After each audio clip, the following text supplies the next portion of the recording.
To end our day off, we're excited to introduce our panel discussion.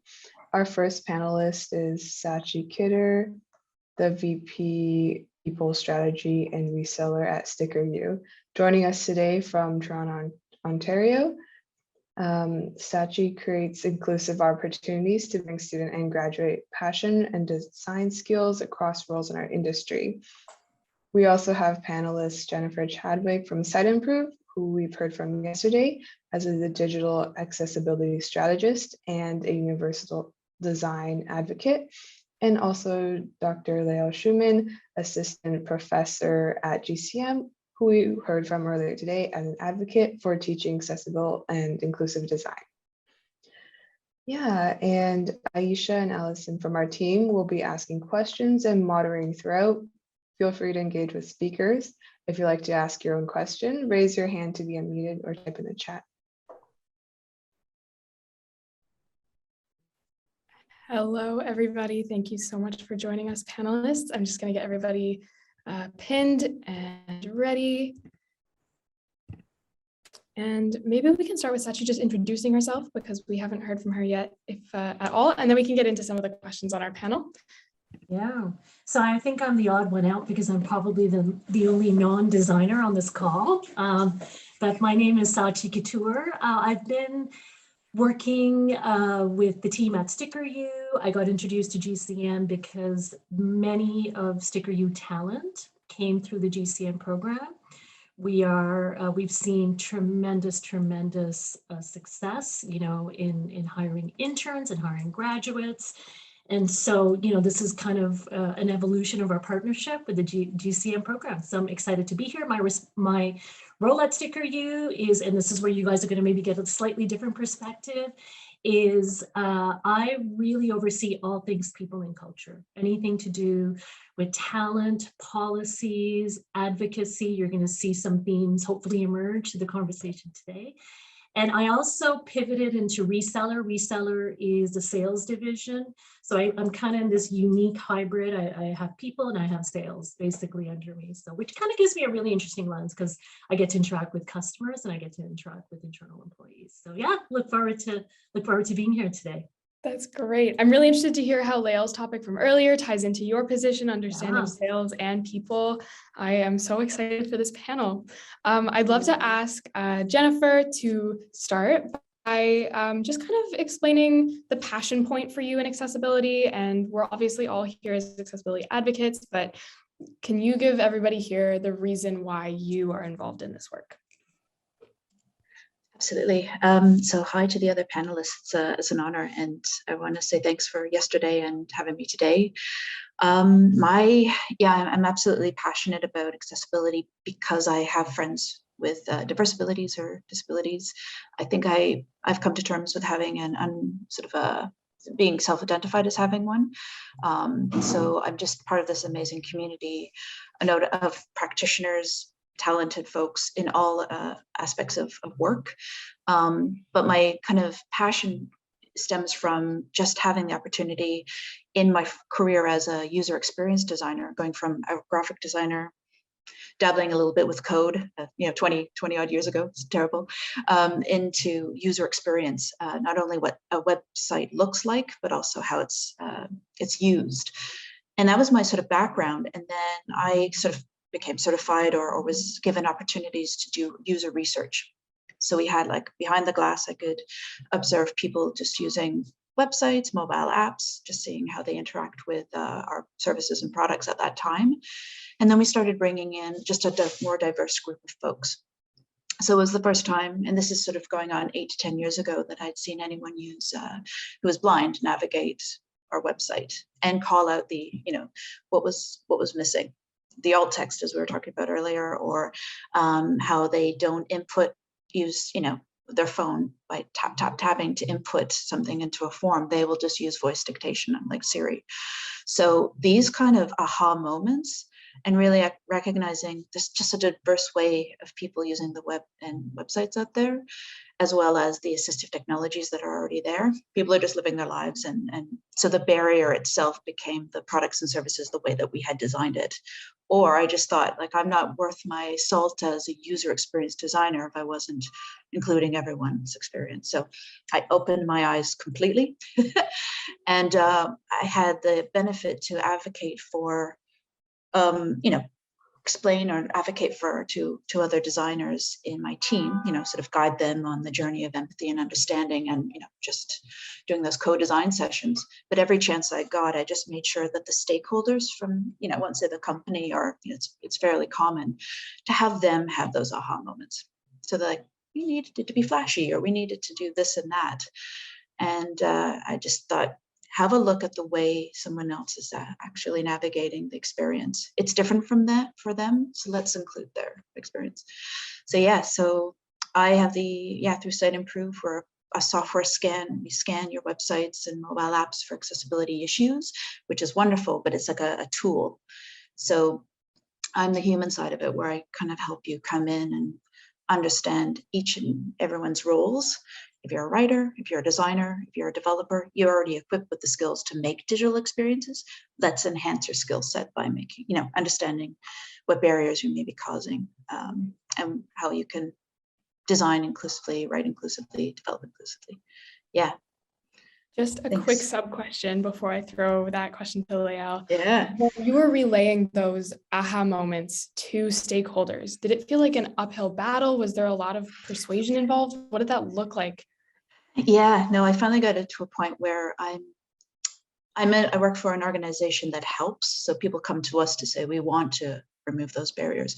Inside an organization, yeah, you're kind of the person who was saying, no, you can't do that, or did you think about this? And so it's the culture within for accessibility, inclusion, and recognizing diverse experiences has gotten a lot better, because people recognize that it's just moved into the future so much.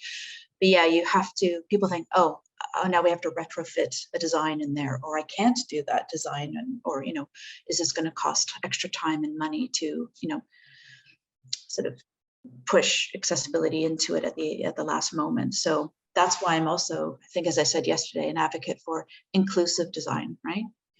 Visual designers, graphic designers, communicators are all the architects of the house, right?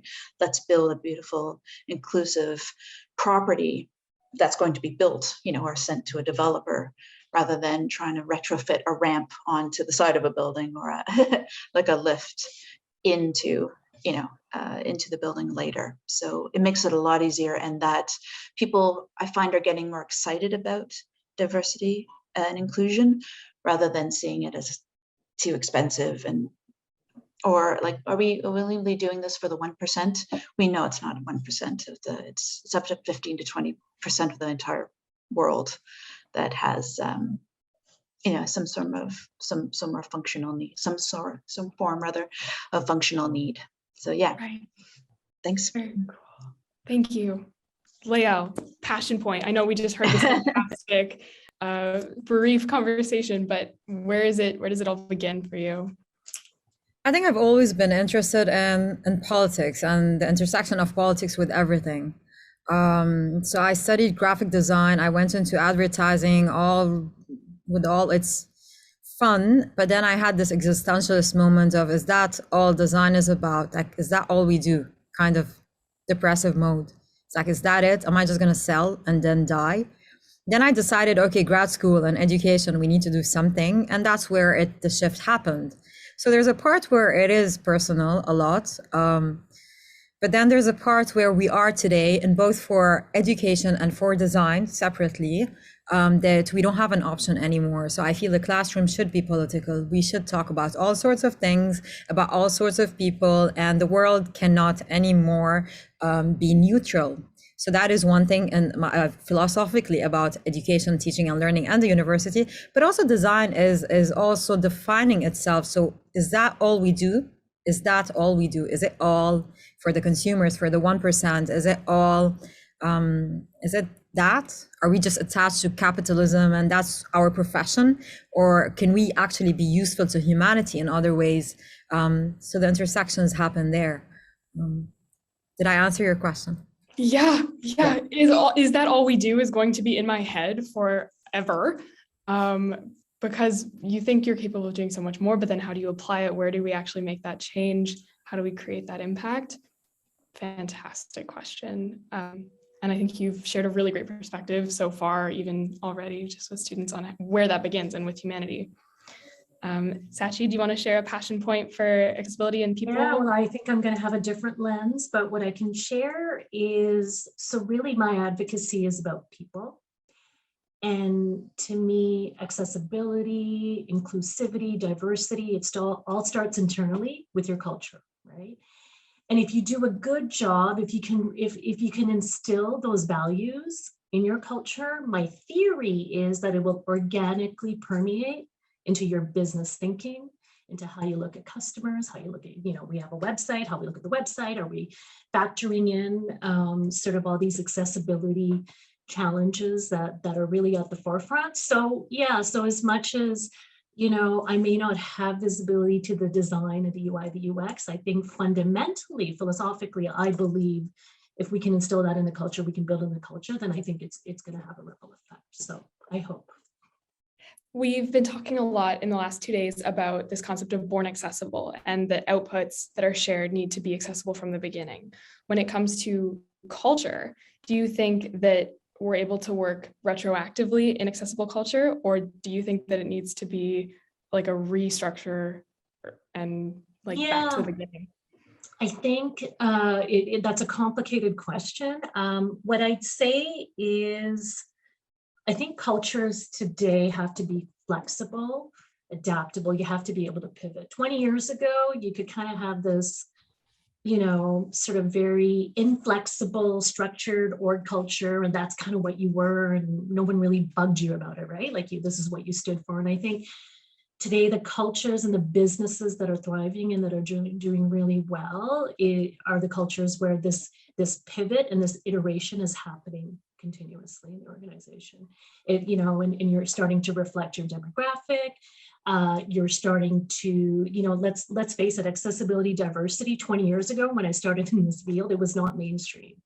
People did it for, to tick the boxes, to get grants from the government. There were all sorts of different motivators, whereas I think now it's mainstream. So the companies that don't embrace and that don't sort of adapt and pivot are not going to you're going to get left behind.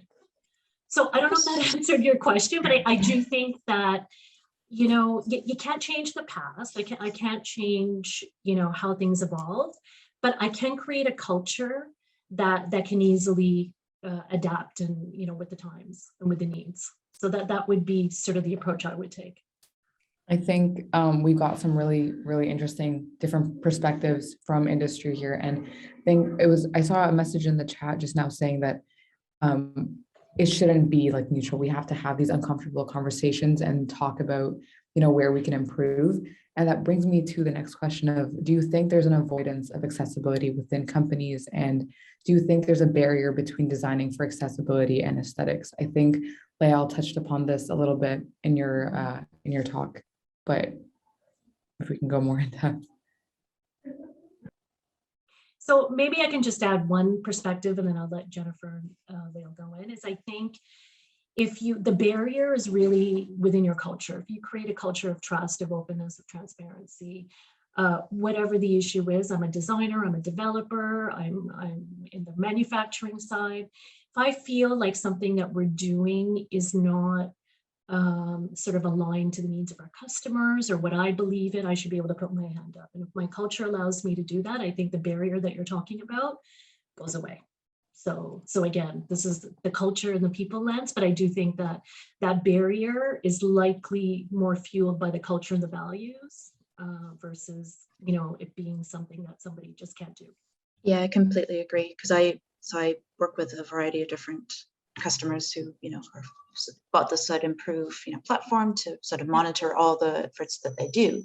So whether it's government or corporation or, that culture, as she said, is so important. So just to answer the question in hand, yeah, I've had to have those conversations with, with designers or visual designers who feel that accessibility is the enemy of, something beautiful or something good. But the reality is, and I wish, I'm more than happy to share or talk about it, or maybe show examples of, designs that are elegant and accessible because they're clean. You've got bright color. You can use bright colors. Don't be afraid of color contrast. You can have things that are usable and elegant as well as accessible. So yeah, that's something I think with the culture of openness, saying, I didn't realize that. Let's take a look at some really good examples of that. One thing I just wanted to say, Sachi made another really great point about people with disabilities are kind of leading the charge.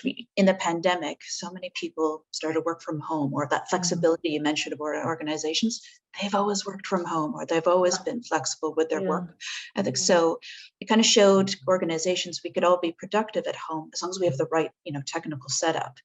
So the idea of, people with disabilities have always been flexible, and, with their own setup, they're talented folks that can be employed, remotely. So that kind of opened up the door for a lot of organizations to hire people with, assistive technologies or diversities there, because they've demonstrated that already. So that is one thing that, and so one last thing is that when we live in Ontario, or we have, the AODA in mind, or AODA, the Accessibility Act, the idea when it was first born in 2005 is that by 2025, of the 4 principles of, same services, same way, independence and autonomy for folks. And one of the key ones is equal opportunities for all. The idea was that, people in the work, you'd have a more diverse workplace by 2025 because companies would invest in not just thinking of it as an accommodation, but saying, what do you need? You're a talented designer, but you also happen to be blind. Just tell me what you need, and then we'll be flexible. Or I have a friend who's deaf, but he's also a developer. What do you need? We'll just make sure that all our everything's translated or transcribed in real time for, so you can work here, those kind of things. So when people come to me and say, we need to meet the AODA, and it's like, from a digital perspective, okay, that means your websites have to be WCAG compliant. But what you're forgetting is that fundamental principle that I think you should also, if you really want to meet the AODA, open your doors to diverse workplace. Yeah, so I just try to instill those principles, and that's where, to your point, organically it just falls from there. For sure. Ayesha, do you still want me to respond, or do you want to move in? Yeah. Okay. Yeah, of course. I just don't want to dismiss. Elise, I think, said something about classroom environment and the idea of censorship. Interestingly enough, I come from a culture where people don't censor themselves a lot, so we are politically incorrect 24 hours. And here people are they think more about what it is that they want to say. So somewhere in the middle, I feel, is a good way where we have a safe space to speak about our differences, our opinions, but still respect each other. So Elise, that is I think as educators, we should also invest in creating cultures, back to Sachi's point, that allow students to feel they're safe to make mistakes.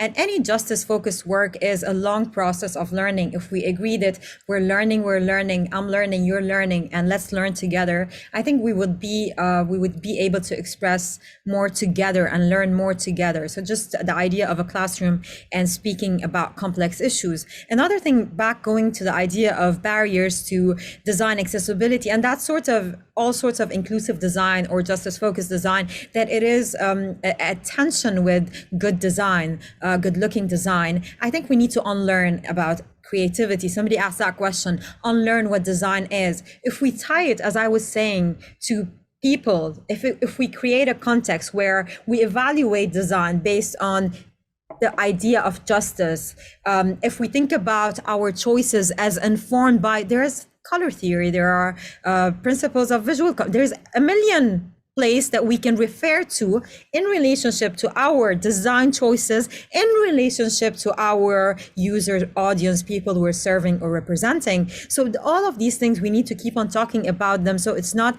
an arbitrary practice that ends up being a personal attack. If somebody gives me a critique, or if I do some work, like I don't like this typeface, if it's more accessible, it's more accessible. My work, it worked because it's working.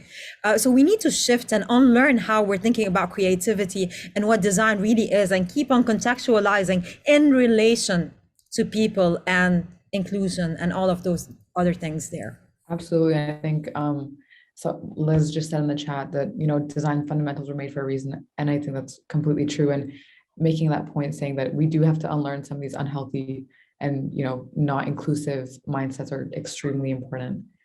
Do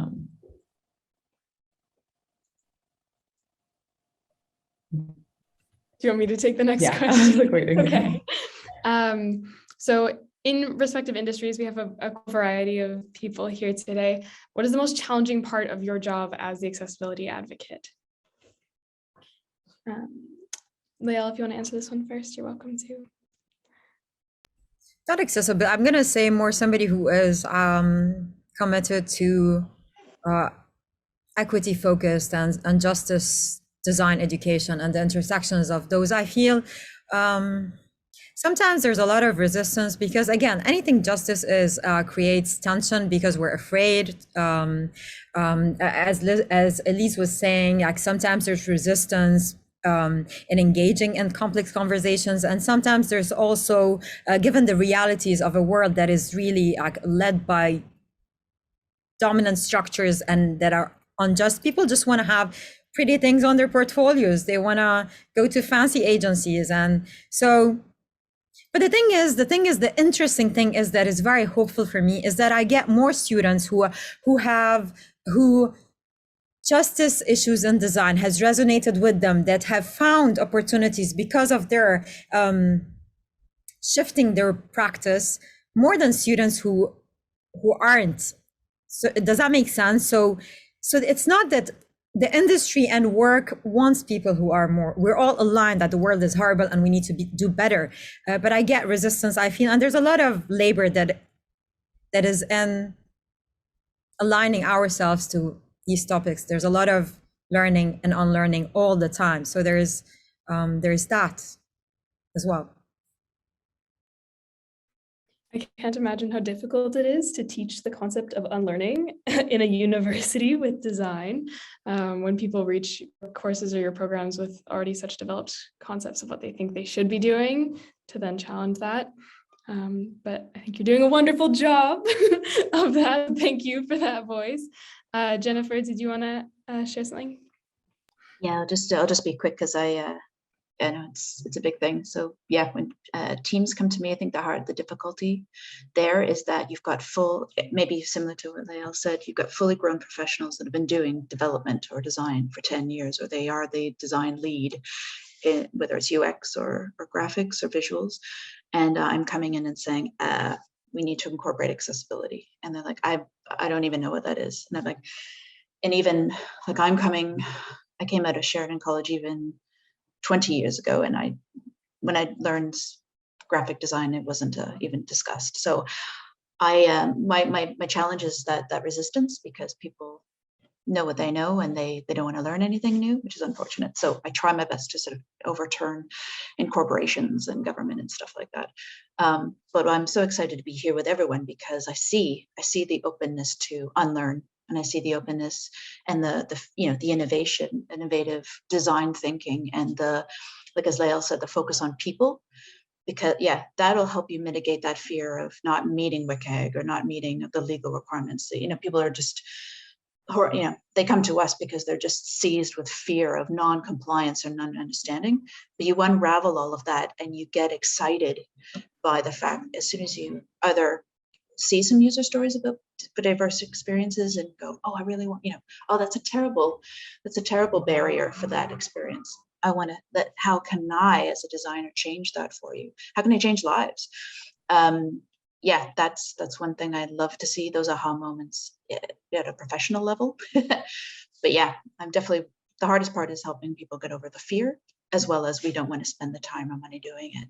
And exactly, Sachi, you mentioned that in the culture, right? At any level, just start doing it. Don't ask permission. Exactly. You know, like just think Empowering, inclusively, and people are like, oh my goodness, I love that design. And it's also accessible. I had my design thinking when I created that already. I didn't need to ask permission. Yeah. You can go check it. You'll see it's accessible, but yeah, just do it. Just advocate for yourself. Be that champion. And that's what I was saying yesterday. So over to you. Yeah. Yeah. The only thing, so the one little tidbit I'll add is, guys, you know what I love about this generation? You guys are relentless in your efforts to be heard. And I love it. And so for me, my challenge in the organization is making sure, you know, whether it's the millennials or the Gen Zs and Ys, like making sure that you have a voice and that you are heard on these issues. And it could be really a sort of a multitude of issues in the organization. So I think for me as the leader, if I can create an environment where people, you know, have forums, have channels to share, whether it's their manager, whether it's coming to me, whether it's our CEO is super accessible, by the way, so which is amazing. We have employees like going straight to the CEO, which is, you know, so lovely to see. So I think to me that, you know, just helping, you know, those that want to be heard overcome sort of whether it's lack of confidence or not feeling like, oh, you know, I'm young, I'm new, you know, I don't have as much experience. So really helping them overcome that and be heard. That's like really great that you mentioned your CEO. I feel like it's so, I mean, I think as students and like working in positions like part-time positions, you know that it's so difficult to go and talk to higher ups, and when you don't feel extremely comfortable, it's very challenging. So to have that environment and culture in your company is huge. I'll share a really fun fact. GCM student we hired 2 years ago, our CEO just kind of, I don't know why he remembered her from like 3 years ago, you know, when she was in the first year student. And we were hiring and he found her on LinkedIn and he pinged her, and before you knew it, she was hired, like literally landed on my desk. So he found her, he remembered her, and that's the kind of CEO we have. Those are the kind of leaders we grow. So that's amazing. I hope to see more of that within like all industries. Of course. So moving on to the next question, we've talked a lot about accessibility and, you know, integrating and how we can in different spaces, but where is there room for improvement within the accessibility space, and how as us as designers, like if we could make one step forward to change, like what would you recommend us doing just as like a starting point?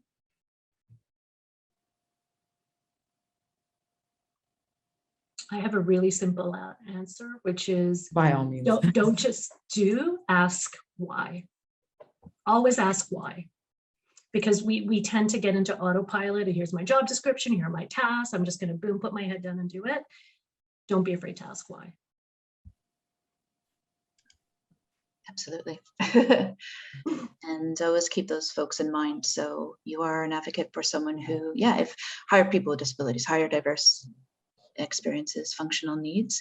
Once you have opened your doors, then you'll have that perspective on your team at all times. People are really talented, and disability is not a disability at all. That's so hope.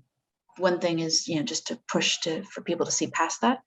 And then I'm all about practical, get right down to action plans, as you can tell. But to answer that question, I would just say, either have a number of people in your head as soon as you design and advocate for, every time you think of even building a new product. And then, like as Sachi said, ask why.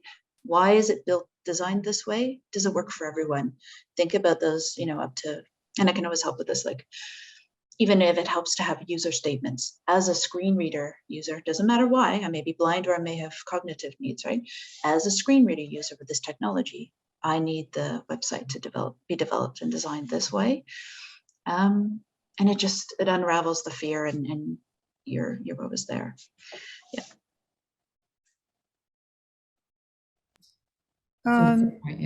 Should I saw a new question, or should I respond to that? You can build on it.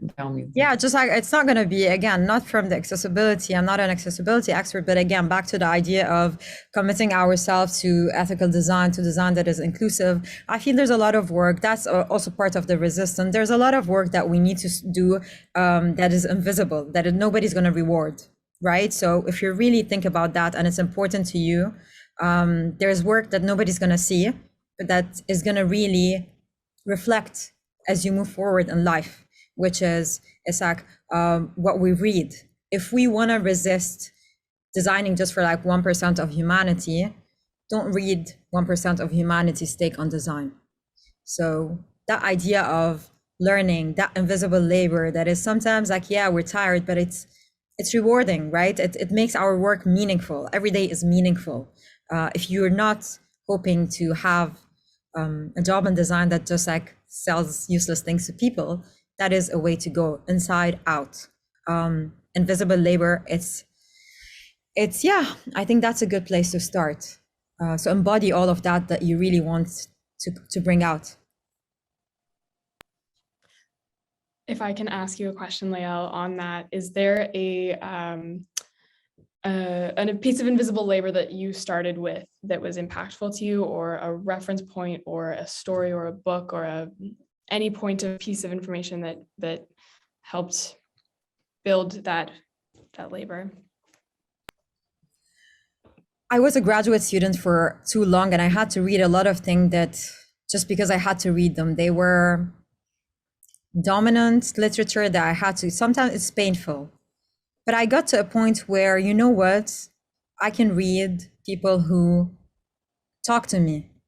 And that's what I do. So a lot of the things I read, even on design, technology, and all of that, are Black feminist thought, intersectional feminism, people who speak to me. I don't feel somebody is tormenting me with ideas that don't resonate. So I read that, and it informs a lot of my work in all sorts of ways. Invisible curriculum, how I am in the classroom. Hopefully you feel that as students who were in my classroom, but it informs everything for me. So reading, so it's like eating. I don't know who said that, but whatever. But we are who we read in a way because it feeds our thoughts, and then it comes out. So yeah, choose the people that talk to you. It might not be intersectional feminism, but choose your people. That's your group, a secret group of friends who are authors somewhere in the world that talk to you. They share your life values, and they become your part of your life journey. That's what I do. That's a really, like, I've noticed it in your classes, but I'll just say that right now. But we have talked a lot about accessibility, and I saw a message saying it's come a long way from what it used to be before, where in a building it was just designing for, does this fit a wheelchair, but now there's wayfinding signage, certain colors being used on like a wall, meaning different things. What can you, how have you seen an improvement design wise with accessibility?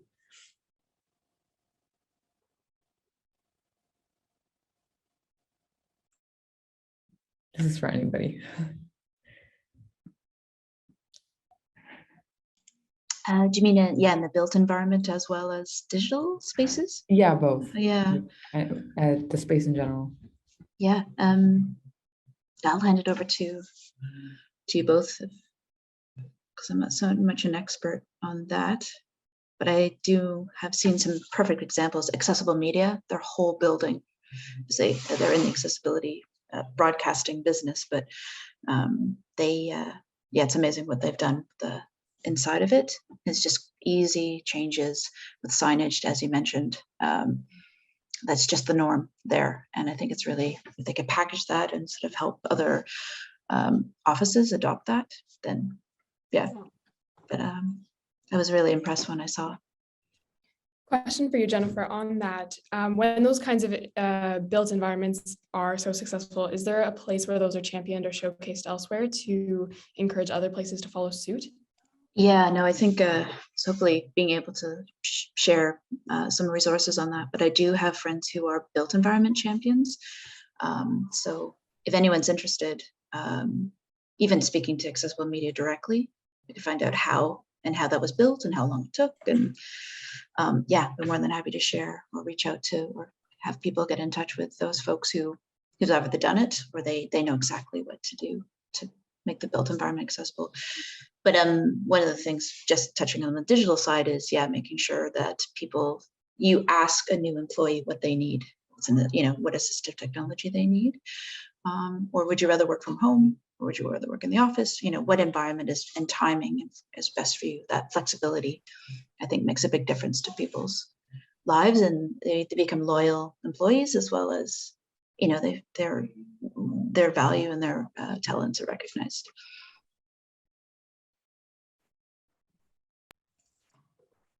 Ryerson is completely inaccessible. Like, it sucks. So I don't know what to say and pretend that we don't suck. Yeah. Like There's a few older Davids could tell you building- that. What? So David only. Sorry, yeah. They're trying harder, but I mean, the things, older yeah. buildings are still horrible. Yeah, I mean, I think anyone that's entered Kerr Hall has definitely struggled getting around.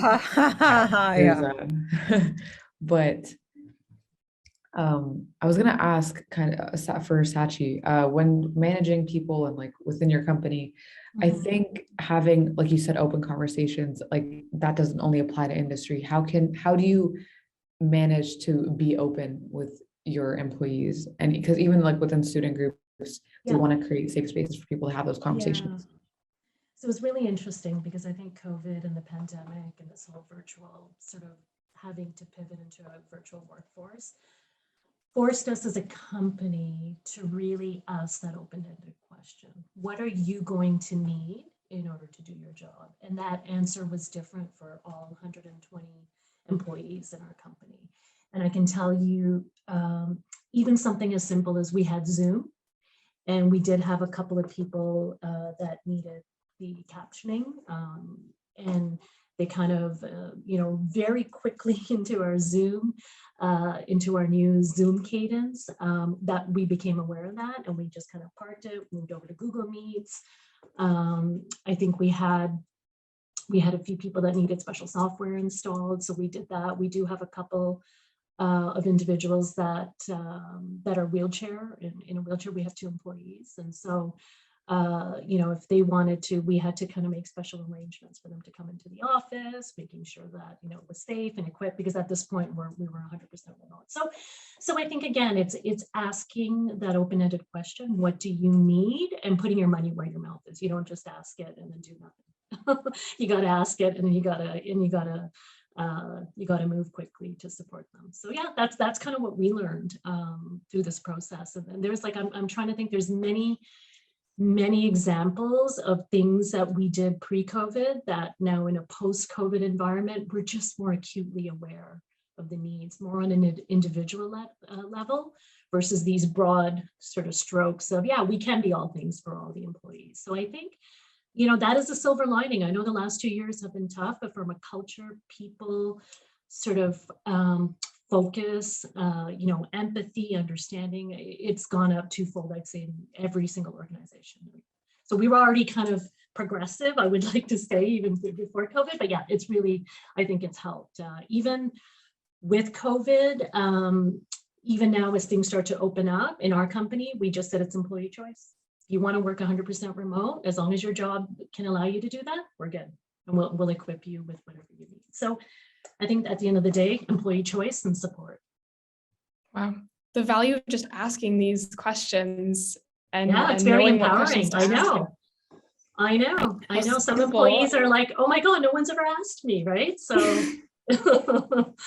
it's great. It looks like there's a question that's just come up in the chat. Expanding on that, how do you think COVID has influenced the accessibility in schools or the workplace? If anybody else wants to add into that. I'm trying to think of how to interpret that. So, yeah, I mean, listen, in some ways, I think, well, listen, if we all go, like, I know a lot of like tech companies that have basically closed up their companies and closed up their shops. And so the question is, when you start to meet up again, when you start to get together as a community, what impact is that going to have? And I don't know yet. So I'd say it's to be determined, but yeah, maybe I'm unclear on what the question is. Yeah, right, exactly. So the digital accessibility, again, I'm not an expert. I'd imagine that's there's a level, level of awareness that's more at the forefront. In terms of physical and buildings and stuff, I'd say you know, hopefully we're not taking 2 steps back, right? Hopefully we're continuing sort of to move forward in terms of physical accessibility. There's a lot to be determined in the next little bit as we kind of things are so fluid. I know. We have one question left for Reem, if you're willing to answer that question quickly. She asks if you have one single advice to the next generation of GCM students about accessibility. What would that be? I think I'd repeat myself, which is just simply use your voice, use your passion. Don't be afraid, and really align yourself in companies where your values are aligned, because if you do a little bit of homework, a little bit of due diligence, your voice will be heard. Yep. I'm very silly thing to say, not jealous, but I'm just so excited by your position you're in, coming out of learning all these amazing or opening up new learning paths in school, and just opening and asking conversations, and then just building on just what you do, which is constantly ask and advocate for yourself and your own talents and others. So I'm really excited. I've been in the industry a while. I haven't been at university for a while. It's just was very different back then, and now it's I can't see anything but good, positive things coming into the future. So continue to be you, and just appreciate all the questions that you've asked the panel today. And know that this is part of the future. So it's going to be at some point, maybe, I don't know in whose lifetime, but back probably in your lifetime, that justice, inclusivity, accessibility are a default. So whatever I said, so it's not, so designing only for consumers and profit making is going to be so outdated. Trust me on that. So I'm not trying to convince you through that, but this is the future. We are going to be becoming more and more focused on plurality and other people, and not just the 1%. This is the future. So there's no escape from it. So you might as well just embody it, be it, because that's the future, and that's a better way for humanity, irrespective of design. Thank you so much to the 3 of you for being here today and sharing your wisdom and your insight in very different spaces, but all creating such valuable conversation and asking such invaluable questions like, is that all we do? What can we do? What can we do for you? What do you need? I think I saw earlier critical thinking questions, and though that's exactly what it is, that they're simple, but they're super effective questions to be asking. So thank you for that, all of you. Thank you so much. Thank you so much. Okay, so that concludes day 2 of Colloquium 2022. We would like to extend a thank you to Andrea, Hillary, Layal, Jennifer, and Sachi for speaking with us today. We'd like to extend a massive thank you for our dedicated advisors throughout the years, Donna Abdullah and Reem El Asale, who have supported us over the year leading up to this conference. Thank you to everyone who helped us build the community for the financial and emotional support. This is a group effort to share knowledge and create impact. We, of course, would also like to thank all of the attendees for taking time to join us to learn more about accessibility. At this time, we invite you all to rally if you'd like to have another conversation, continue chatting, continue to learn and network. Otherwise, we hope to see you at the event next year in person. Thank you, everyone, so much.